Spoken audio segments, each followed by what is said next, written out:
ఎన్నికలకు ముందు అభయహస్తం పేరిట అడ్డమైన హామీలిచ్చి నోటికొచ్చిన చెత్తవాగుడు వాగి ప్రతి వర్గాన్ని దగా చేసి, అసలు దాని పేరు అభయహస్తం మేనిఫెస్టో కాదు, అది ఈ శతాబ్దపు అతిపెద్ద మోసం. ఆ మేనిఫెస్టో ఒక్కొక్కరికి ఏది కావాలంటే అది, అందరికీ అన్నీ అని చెప్పి ఎన్నికల్లో గెలిచారు. విద్యార్థులకు ఏం చెప్పాడు? 10వ తరగతి పాస్ అయితే 10,000, 12వ తరగతి పాస్ అయితే 15,000, డిగ్రీ పాస్ అయితే 25,000, పీజీ పాస్ అయితే 1,00,000, పిహెచ్డి పాస్ అయితే 5 లక్షలు.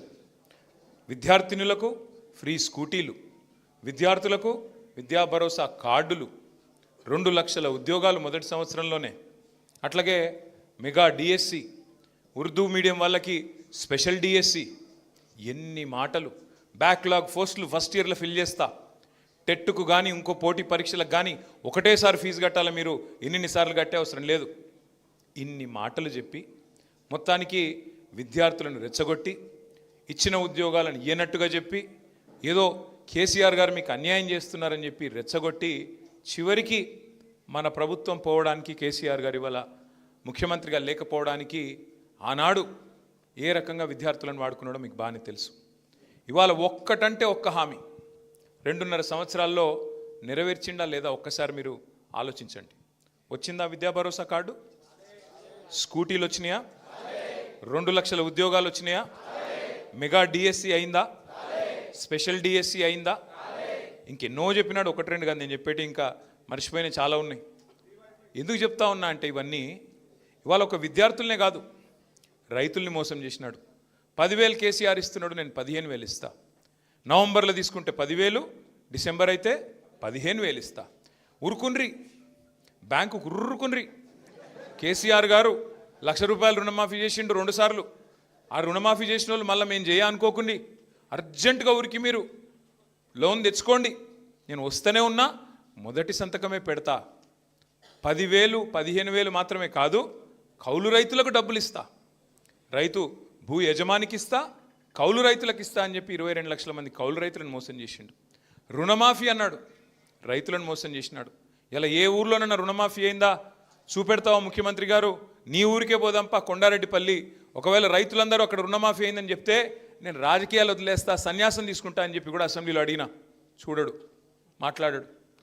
ఎన్ని వర్గాలను ఎంత మోసం చేయాలో. ఇక ఆడబిడ్డలను అయితే బంగారం సెంటిమెంట్తో కొట్టిండు. కేసీఆర్ 1,00,000 రూపాయలు ఇస్తుండు, నేను తులం బంగారం ఇస్తా, మీకు నెలకు 2,500 ఇస్తా, అత్తకు 4,000, కోడలకు 2,500. ఇట్లా మహిళల్ని మోసం చేసిండు. అట్లాగే పెద్ద మనుషులను మీకు 2కి ఇస్తా, ముసలోళ్ళకి పెన్షన్లు కేసీఆర్ ఒకరికే ఇస్తుండు, ఆయన 2,000 ఇస్తేనే 4,000 ఇస్తా అని చెప్పి మొత్తం ముసలోళ్ళని మోసం చేసిండు. ఇదంతా మీకు ఎందుకు చెప్తున్నా అంటే, చేసిన వాగ్దానాలేమో ఇవి, అధికారంలోకి వచ్చిందేమో వీటిని అండగా చేసుకొని రాష్ట్రంలో అందరి మనసులు మరి వీటి ఇట్లాంటి ఆకర్షణీయమైన 6 గ్యారంటీలు పెట్టి, ఒక్కొక్కడు మంత్రి, ఇవాళ మంత్రి కమల్ హాసన్ కంటే పెద్ద యాక్టర్లు ఉన్నారు. ఆయన ఒక ఆయన ఉన్నాడు డిప్యూటీ సీఎం. 6 గ్యారంటీలు, గ్యారంటీ కార్డులు భద్రంగా పెట్టుకోండి, 100 రోజులు అల్మార్లో దాసుకోండి, 101వ రోజు మా వాళ్ళు వస్తారు, వచ్చి తీసుకొని, ఆయన ఒత్తి చెప్తాడు మళ్ళీ అదో కథ, వస్తారు వచ్చి తీసుకొని గ్యారంటీ కార్డులను భద్రంగా మీరు పెట్టుకున్నట్టయితే మరి వెంటనే 101వ రోజు నుంచి మీకు ఇవన్నీ వస్తాయి. పెట్టుకున్నారు అల్మార్లా. మరి 100 రోజులు అంటివి 800 దాటిపోయాయి. ఇప్పుడు ఎక్కడ పెట్టుకోవాలి ఆ కార్డులు? ఏం చేయాలి వాటిని? అంటే ఏమైందంటే ఈరోజు పరిస్థితి విచిత్రమైన పరిస్థితి. సరే ఇవన్నీ చెప్పిండు, అధికారంలోకి వచ్చిండు. వచ్చి రాగానే మళ్ళీ మనం కట్టిన సెక్రటరియట్నే కూర్చుంటాడు, ఇక పక్కన కమాండ్ కంట్రోల్ సెంటర్లో కూర్చుంటాడు, లేదు అంటే మళ్ళా ఆ ప్రగతి భవన్లే ఉంటాడు. ఏందా మరి ఏం సంగతి, మరి ఎప్పటి నుంచి 100 రోజులు అంటివి కదా, ఏమాయంటే ఒకటే ఇక డైలాగ్, ఏం చేయాలి, నేను ఇక్కడ లంకె బిందెలు ఉంటాయనుకొని వచ్చినా, లేవు, ఏం చేయాలి?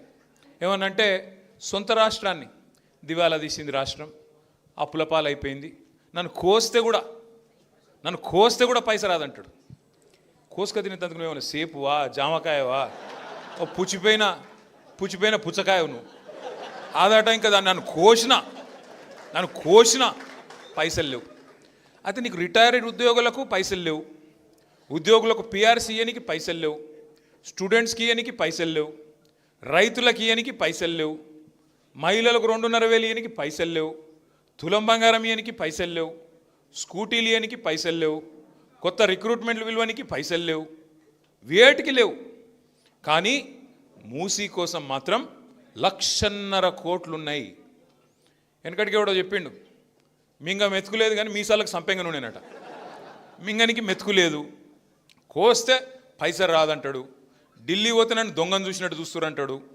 మరి దొంగ తిరిగిన చూస్తారు కదా. అడ్డంగా దొరికిన దొంగవు నువ్వు, దొంగ లెక్కనే చూస్తారు. నువ్వు ముఖ్యమంత్రి అయితేంది ఏదైతేంది. ఇక మళ్ళీ మీదికెళ్ళి డైలాగులు ఒకటి, మా అక్కని తిడతాడు, సార్ను తిడతాడు, కేసీఆర్ను.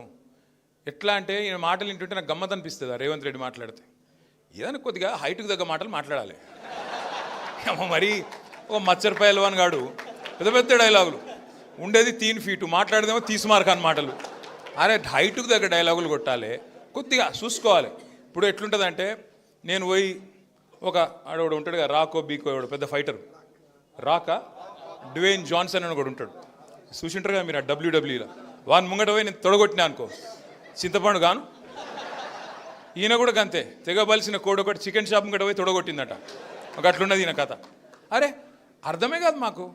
ఊరి నీకు ఎన్నిటికీ పైసలు లేవంట, కానీ 1,50,000 కోట్లు మాత్రం మూసీలో ఉన్నాయంట. ఏమిటికి? ప్రజలు నీకు మూసీ కోసం ఓట్లేసిరా? ఓట్లేసిన నల్గొండ ప్రజలు కానీ, ఖమ్మం ప్రజలు కానీ, మహబూబ్ నగర్ ప్రజలు కానీ, వరంగల్ ప్రజలు కానీ, మొత్తంగా చూసినట్టయితే రాష్ట్రంలోని వివిధ వర్గాల ప్రజలు నీకు ఓట్లేసింది నువ్వు చెప్పిన 6 గ్యారంటీల కోసం, నువ్వు అభయహస్తం మేనిఫెస్టోలో ఇచ్చిన 420 హామీల కోసం. నువ్వు మూసీయే చేస్తా, ఇవన్నీ పక్కకు పండబెడతా అంటే నీకు ఓట్లేదురా? హైదరాబాద్ వాళ్ళు నమ్మలే, ఇక్కడ వాళ్ళు హుషారోళ్ళు నమ్మలే. ఈడంత లంగా ఉన్నాడు, ఈడు నమ్మద్దని చెప్పి నమ్మలే. ఒక్క సీటు కూడా వెళ్ళి. అందుకే హైదరాబాద్లో ORR లోపల ఒక్క సీటు కూడా రాలే కాంగ్రెస్ పార్టీకి. ఇక పాపం ఊర్లలో నమ్మిండ్రు. ఏమో అంటుండు కదా, కేసీఆర్ను 2 సార్లు చూసినాం కదా, ఒకసారి ఈయనను కూడా చూద్దాం, కాంగ్రెస్ కూడా చెప్తుంది కదా, ఒకసారి చూద్దాం అన్నట్టు ఓట్లేసారు. ఇలా ఓట్లేసిన వాళ్ళే వాళ్ళ చెప్పులు తీసుకొని వాళ్ళు కొట్టుకుంటారు, టక్క కొట్టుకుంటారు. మీరు చూస్తున్నారు వీడియోలు, నేను చెప్తలే, చూడండి మీరు. కాంగ్రెస్ కార్యకర్తలు మాట్లాడుతున్నారు. నేను మన బట్టి విక్రమార్క గారి కొడుకు పెళ్ళి అయిండే,